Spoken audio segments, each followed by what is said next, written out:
The Illuminate Arts and Faith Conference in Chattanooga, Tennessee wants to help you find your tribe.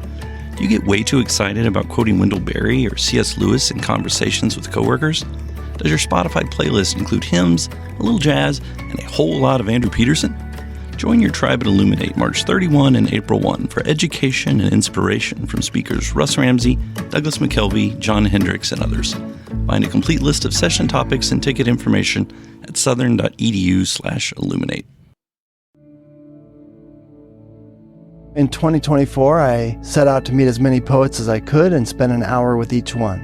I got more than I bargained for, more insight, more clarity, more hope. It's proved to be one of the richest highlights of my life. 17 writers, 17 deeply human conversations that made me sit up and pay attention. Franz Kafka once said, if the book we're reading doesn't wake us up with a blow to the head, what are we reading for? A book must be the axe for the frozen sea within us. And that's what I hope this new book will do. I hope it wakes us up, my friends. I hope these conversations will be the catalyst for something to be reawakened, re-enchanted, and reinvigorated. It's called An Axe for the Frozen Sea, Conversations with Poets About What Matters Most. I'm Ben Palpin, and I hope you'll come and listen in as I spend a little time with poets like Lucy Shaw, Malcolm Guite, Dana Gioia, and Lee Young Lee. Pull up a chair at the table as we dig into what it means to write well and to live well. An Axe for the Frozen Sea is now available from Rabbit Room Press. Visit the store at rabbitroom.com, or better yet, ask about it at your favorite bookseller. Welcome to the Habit Podcast, conversations with writers about writing. I'm Jonathan Rogers, your host. Today I present episode 3 of Hometown Stories, a summer series in which writers from the Habit membership and writers who are friends of the Habit membership share stories about their hometowns. Today we'll hear 5 stories involving fathers and mothers. Hometowns, after all, are full of fathers and mothers. Perhaps that explains why so many people lived with fathers and or mothers when they were growing up in their hometowns. Our first story comes from Andrew Peterson. At the Habit's Summer Writers Weekend a few weeks ago, Andrew was my guest for a podcast recording with a live audience of Habit members. You'll hear that interview in a later episode of this podcast. But before the interview, Andrew debuted the following story, in which his father takes a turn as Florida Man, everybody's favorite action hero. I called this The Christmas Angel and the Fall of Man. We were home visiting my folks at their little Florida farmstead called Shiloh one Christmas a few years ago. The grandkids were all getting to the age where their Christmas presents were getting cooler and cooler rather than little toddler toys nobody wanted, including them. My mom and dad were giddy that all of us kids were home with all of our kids, and Christmas Eve was a fine, cool day with the kids running around the property inspecting the geese, the sheep, the chickens, and the solitary turkin. My dad confided in my brother and I that he had splurged on a zip line for the grandkids, an excellent present for them and for us. Since we only had a few days there, we convinced my dad to announce the present early, to cheers from the grandkids, so Pete and I could string it up and maximize the zip line time. We connected it to the treehouse, a solidly built structure that wasn't exactly a treehouse because it was on poles, but there was an old mossy pecan tree growing through part of it, so I guess it counts. The kids loved it. By this time, the sheriff, Jerry Whitehead, who was a longtime member of the church and a third-generation sheriff. Side note, his first wife was my Sunday school teacher, and I had a 6th grade crush on her. Anyway, Jerry had dropped off his little boy to play with our kids for the day, and they were all impatiently watching as Pete and I looped one end of the wire around a young live oak, the other end way up in the treehouse around the pecan tree, pulled it as tight as we could, and secured it as best as we could. I think Pete went first, stepping over the railing of the treehouse, which was about 10 feet up, plus another 6 feet or so to reach the line, grabbing the trolley and gingerly sinking down, allowing his weight to propel him forward. We had worked pretty hard to make it secure, but I still wouldn't have been at all surprised if the thing had collapsed. It held firm, and Pete zipped down toward the live oak and came to a rocking stop. Success. I went next, and then the kids all had a turn. And then we all heard the portentous sound of the screen door slam. We turned and saw my dad, who was not a small man, striding out from the house, John Deere hat cocked back, pipe dangling from the side of his mouth. "Let me have a turn," he said. We should have told him no. We should have come up with a good reason to get him back inside to his crossword puzzles. But as it happened, we all just stood there dumbly as he climbed the steps one at a time to the platform, somehow heaved himself over the railing, and stood there, pipe still smoking. All of a sudden, the Lord answered a prayer we didn't know we'd been praying. The house phone rang. Dad, being a small-town preacher, couldn't miss a call from one of his parishioners, so he worked his way back over the railing, down the steps, and hustled back to the house. We all breathed a sigh of relief and laughed nervously, even the sheriff's son. Just as we resumed our play, thanking the God of heaven and earth that my dad was still alive, we heard, as if in slow motion, the slam of the screen door again. And the thud, thud, thud of Dad's footsteps as he marched back out to the treehouse. Before we knew it, he was back up there, puffing away on his pipe, gleefully standing on the wrong side of the railing. "What do I do?" he asked. "Well," I said, "just maybe climb back over." He didn't like that suggestion. Pete said, "Just sink down gradually and hold on for dear life." Well, the next 10 seconds changed Christmas in Lake Butler. Dad ignored Pete's advice, lunged forward with his elbows bent, and launched into that cool Florida air. As soon as his weight snapped his arms straight, his hands slipped from the handles, and he came down hard. I remember the sound of his ankle breaking. Both ankles rolled underneath him, and he landed on his back. In the video, you can see us all just... It's true. It's true. I think it was my sister who had the presence of mind to have her phone up and ready to go. In the video, you can see us all just standing there dumbfounded for a split second before we run to help. Dad was shouting about his ankle, and one of us ran to the house to grab the cordless phone to call 911. I told Dad, "We're going to have to call an ambulance." "No," he said, "don't do that." "Dad, you're in bad shape and we can't get you out of here." "Why not?" "Because Bobby Jenkins is on duty today. And he's got a big mouth. If he comes with that ambulance, everybody in town will know about this in 10 minutes. Dad was laughing in between groans of pain. "Well, too bad," I said, and I dialed 911. The operator answered and said, "911, Brother Art, is that you?"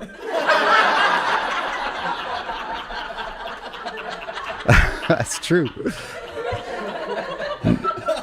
"No, ma'am, it's Andrew, his son." "Andrew, when did you get back into town?" "I bet your parents are plumb tickled to have you guys back for Christmas." I thanked her and told her what was going on, and she was clearly trying not to laugh. Why? Why in the world was he on that thing? "Do you want me to call Jerry Whitehead?" "Well, his son is here, and Jerry's on the way over anyway." "All right, then, I'll send an ambulance. Merry Christmas." A few minutes later, the ambulance pulled up, and the medics climbed out, eyes twinkling. "Brother Art, you okay?" "Hey, Bobby," Dad said with a groan. About that time, Jerry Whitehead came back and helped them, and what I mainly remember was seeing them all barely concealing their grins.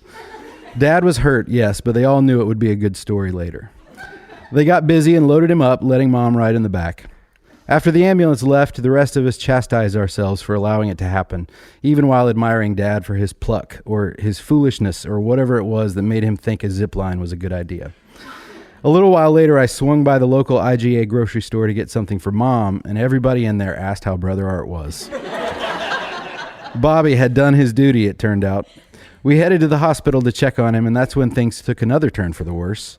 Dad was in a hospital bed on pain meds and barely coherent as we all stood around him. At one point, he started singing A Christmas Carol and was conducting it like a choir director.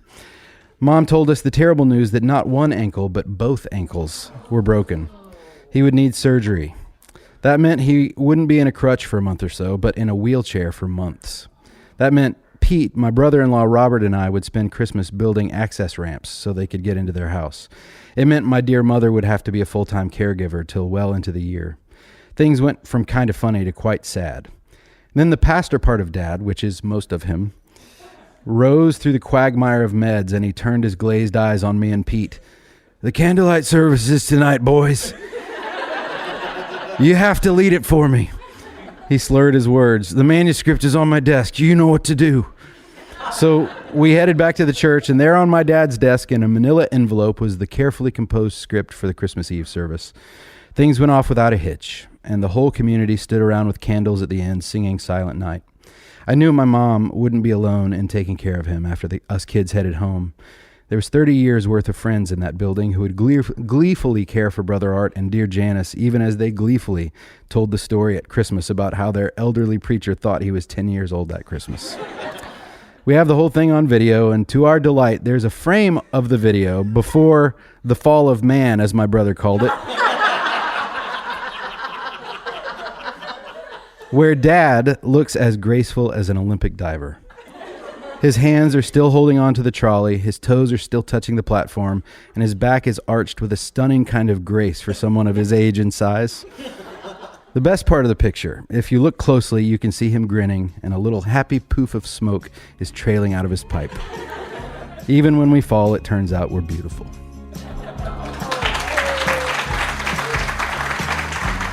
All right.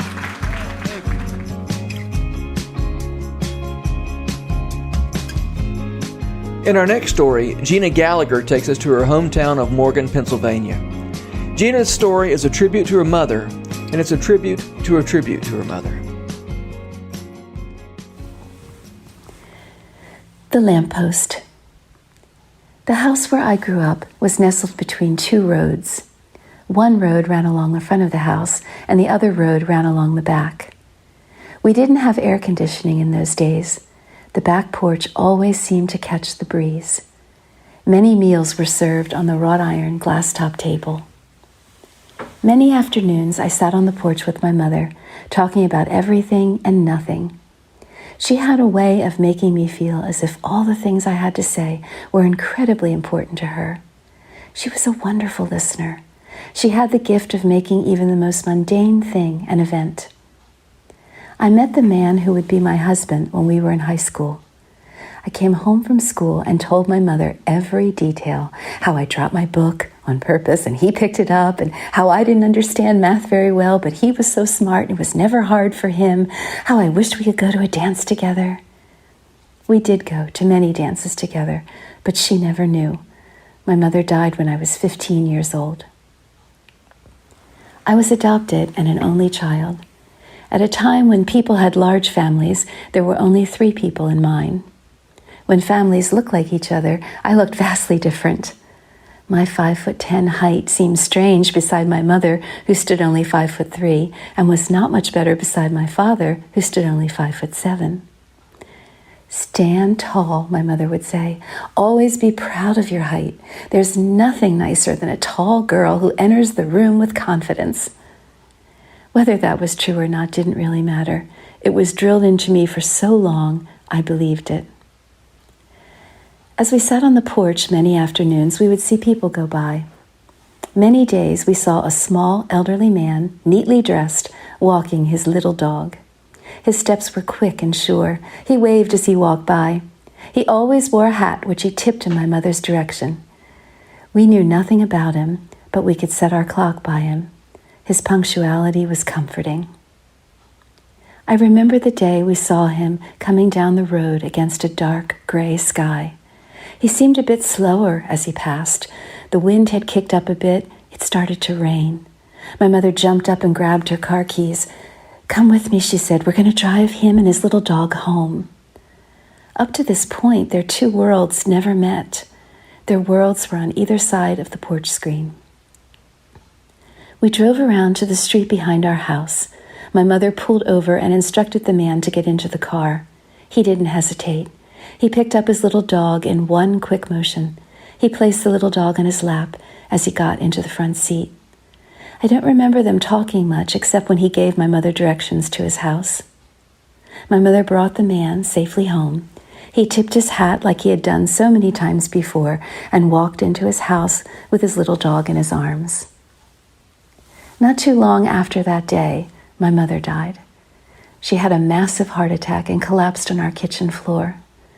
Lines were blurred. Familiar things seemed unfamiliar. There was a new normal. Many of the jobs around the house that used to be hers were now mine. At the funeral home, there were so many people trying to say all the right things. Their words were nothing I needed to hear. I was hot and tired and confused in this continuous sea of faces. I looked up. The small, elderly man, neatly dressed, was coming towards me. He took my hand. It was rough. Hard work had formed calluses along his palm. I didn't know what to say. He bridged the silence. She was my friend, you know. He walked away, the hat he always tipped held tightly in his hand. I needed air.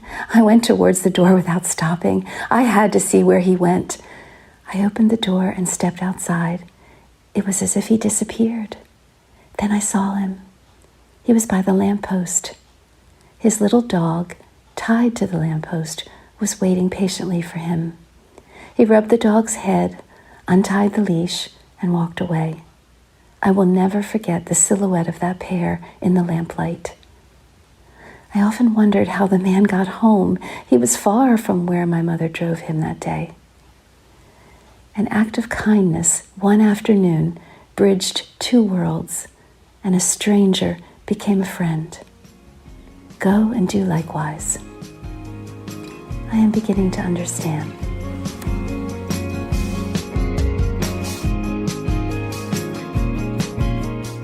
Kori Frazier Morgan grew up in Kent, Ohio. She explores the fraught history of her hometown and Kent State University in The Goodbye Love Generation, a novel in stories. In our next story, however, Kori turns to nonfiction to revisit the house she grew up in, a house her father made more lovely than it had to be. The House on Pearl Street. In 1976, my mom and dad bought their first house in Kent, Ohio, about 3 miles away from the university. The 3-story, turn-of-the-century home on Pearl Street must have been beautiful once, but the last owner had let it fall into disrepair. A massive pot-belly furnace that worked inconsistently was the only source of heat. The upstairs bedrooms were painted green and purple in a possible act of teenage rebellion. On their first night there, the porch roof caved in during a thunderstorm. My dad, an artist and craftsman, was undaunted. Over the next 20 years, he restored the house to its original grandeur. He knocked out and rebuilt all the walls, got new windows, upgraded the furnace, and replaced the roof. He refinished all the old original wood trim for the entranceways, the banisters, and the baseboards. Later, he combined 2 of the upstairs bedrooms to make a playroom and connected 2 closets to make a secret passage from one room to another. My neighborhood friends and I would go on adventures that took us through the closet to other worlds, write stories and plays, and then disappear out into the yard to act them out for whatever audience came along. The house was our gathering place, and I always knew there was something special about it. It was as if I could sense the years layered between the walls, the decades of smallness and happiness enfolded in the turmoil of the passing history and the changing world. I always wondered who had preceded us. I didn't expect to ever find out.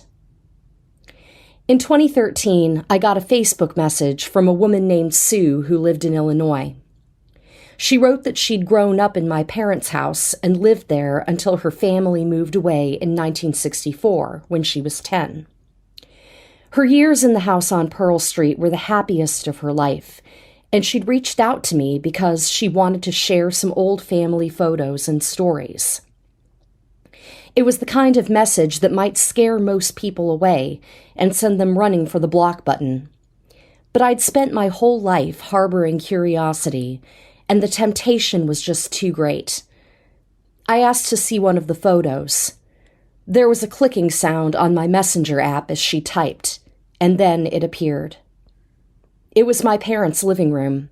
There was no mistaking it. The wooden trim that my dad had restored surrounded the windows and the dining room entrance. A Christmas tree covered in garish 1950s tinsel stood in the corner, surrounded by newly opened gifts of dolls, a baby carriage, and a reel-to-reel tape recorder. Red candles and cotton snow decorated the fireplace mantel. With the exception of the time-specific details, it could have been taken last Christmas. The messenger app clicked again, and another photo appeared. A little girl in a gingham blouse and shorts was in the yard, standing under a tree next to her father, who was formidably dressed in a suit and bow tie. The tree had been cut down long ago. I was probably 10, and I'd cried when my parents told me that the tree was sick.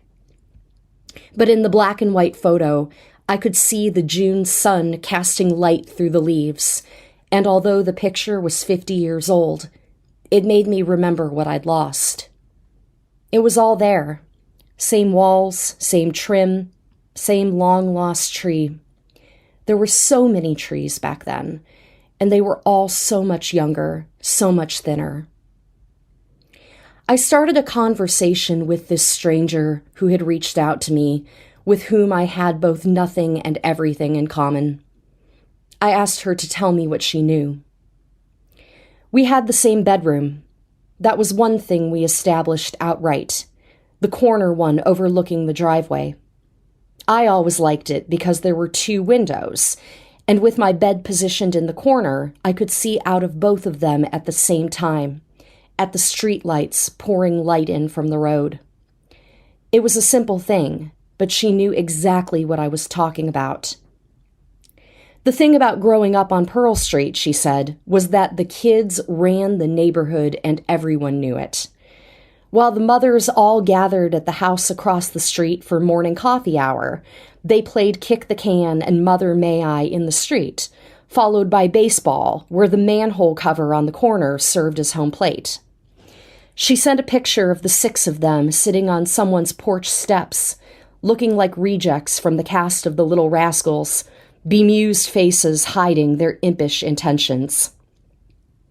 The day they moved away, Sue said, marked the end of her childhood.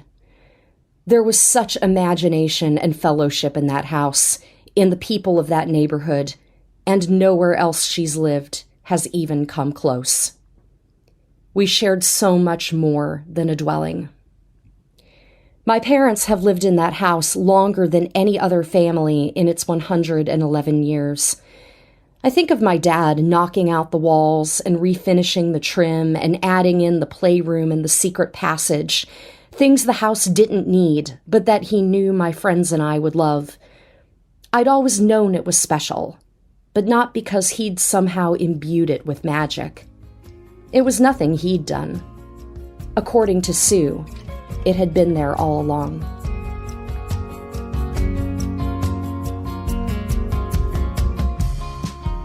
When Katie Rizzo was growing up, her winter wonderland of a hometown wasn't always wonderful. But a visit with her own children restored some of the magic of a holiday so artificial and touristy it has its own trademark. Winter School, trademarked by Katie Rizzo. Only a handful of kids grew up like me. My husband used to think I made up stories about how I was raised. I didn't. My husband was raised in Northern Virginia in a house that looked like every other home. Kids tossed the football in the cul-de-sac on Sunday after church, with the smell of grilled meat hanging in the air. Parents waited till 5 to have their first beer. I grew up in a city nestled into the mountains where anyone with a pioneering spirit and a pile of money could buy a little land. In my hometown, homes sprung up that were as individual as their owners. People would design and build a McMansion, then leave it dark. Second or third homes rarely get used. My parents bought a dream home from a woman that thought through every inch of the place. It had 8 bedrooms with multiple balconies and secret rooms. My parents, always the entrepreneurs, carefully divided it into 6 condominiums. They kept one as our home and rented out the rest. Our living room had a set of stairs that abruptly ended at a wall. These steps became a great metaphor for my parents' marriage. While I was growing up, kids in my hometown were an afterthought. On Sundays, all of us little people were shuttled to whomever had custody that week. There we played in the woods to the sounds of our parents bickering about if child support was meant to include orthodontia. In 1951, almost 20 years before I was born, the town decided to celebrate a made-up holiday called Winter School, trademarked. Winter School has evolved into a 4-day festival held during the darkest days of winter, and for many it is nothing more than a good excuse to drink. Winter School showcases a different contest every day. The competitions on Thursday and Friday vary, but usually include ski jumping and ice carving. Saturday is always hockey games that are so heated they bleed into the next week. Sunday, the final day, begins with massive downhill races for everyone. It culminates that night when the town gathers at the base of the main lift to watch a torchlight ski parade followed by fireworks. One winter school, my stepdad and I took the lift up for the torch parade. I was around 10 that winter, old enough to ski while holding a flare. At the top, I got off the chairlift and looked down at the twinkling lights of town. The beauty in that moment was lost on me. The temperature was in the negative double digits. I pulled down my homemade pom-pom hat over my ears and I winced. I closely followed the other skiers down as my flare sent sparks off into the dark, each making a tss sound as it melted snow. All the years before, I stood at the bottom, miserable and cold, watching the dark individual skiers become an illuminated, slithering snake. I thought participating would give me insight to why anyone would think this is fun. Suffice it to say, it didn't. I found myself longing for a family and a community like the one my future husband had a few thousand miles away. Life does that funny thing where it takes me full circle.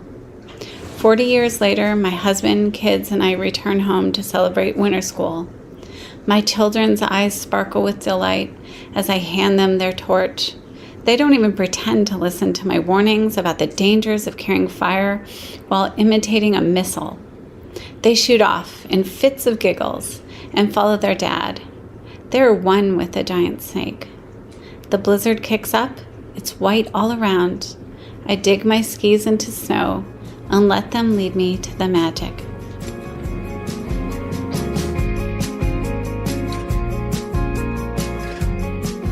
Our final story comes from Judith Millar. Her story is an homage to her father pastor who met people where they were, whether they were in Fivemiletown, Northern Ireland, or the Panhandle of Texas.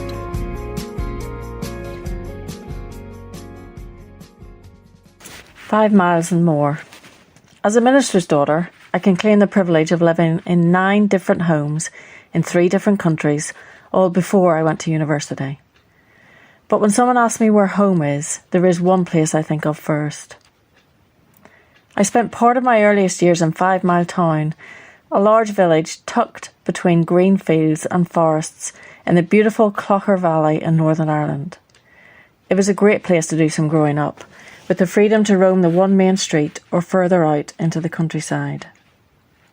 Dad's stone-built church and the manse we lived in dated back to the late 1800s. It had an orchard, a small wood, and wide lawns outside, but no central heating inside. Consequently, Dad spent a lot of his time occupied with fireplaces. Early in the morning, he'd clear out the ashes from the night before and set a new fire going with newspaper and peat. He'd spend the rest of the day trying to keep them lit. All year round, day and evening, there were 2 warm hearths in the kitchen and the living room. In colder months, he had more fireplaces to look after in the bedrooms upstairs. Before I was old enough to go to school, it was just Dad and I when Mum was out at work. Often he'd take me along in his pastoral visits. Some of these are my earliest memories. Stopping for a while to chat with peat diggers on heathery bogland. Afternoon tea surrounded by peacocks in the gardens of a stately home. Consoling a young mother as she stood in the wreckage of her bombed-out home. One day we set off into the country in his little Ford Cortina. At the dead end of a bumpy lane, we left the car behind and trekked across fields to a cottage that sat beyond the reach of any lane. As always, we were greeted warmly at the door and invited in for tea and buns. We stood for a wee while in front of the fire, but Dad's real reason for visiting lay in the room next door. His cup of tea and his conversation with the middle-aged lady drawing to a close, I followed him into the only other room, where a large bed took up most of the floor. There, wrapped warmly in blankets, slept a tiny woman, the oldest-looking person I had ever seen. Her long white hair and wizened face were enough to frighten a small girl like me. But from the corner where I stood, I watched as Dad took her hand and spoke her name. She turned her head on the pillow, and after a moment responded to his smile.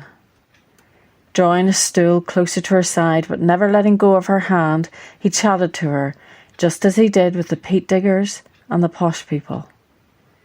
Though she was bedbound and dying, he poured light into that room and that lady, as he blessed her with his attention and his prayers. There came another time when we crossed green fields together, but these were the fields behind our house, and we weren't on our way to visit someone, but fleeing from a bomb left outside the creamery across the road. We just kept walking until hours later, when a farmer let us know the device had been defused and it was safe to return home. Within a couple of years, we had left Fivemiletown behind completely and emigrated to a city on the Panhandle Plains of Texas.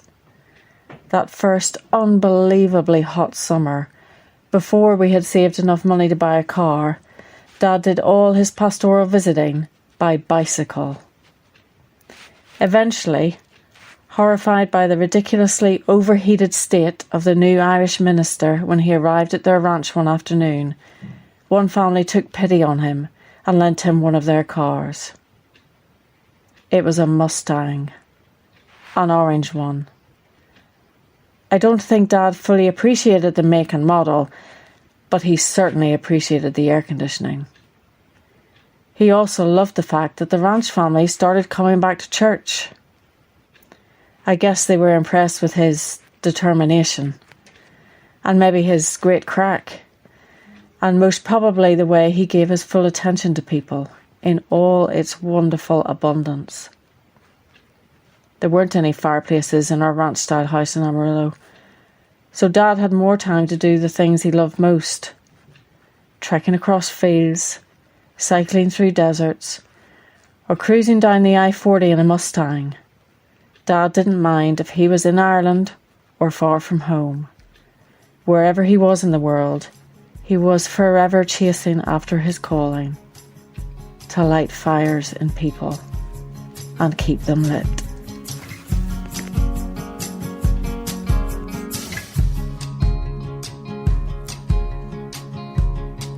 This podcast is brought to you by The Rabbit Room, where art nourishes community and community nourishes art. And all our podcasts are made possible by the generous support of our members. To learn more about us, visit rabbitroom.com, and to become a member, rabbitroom.com/donate.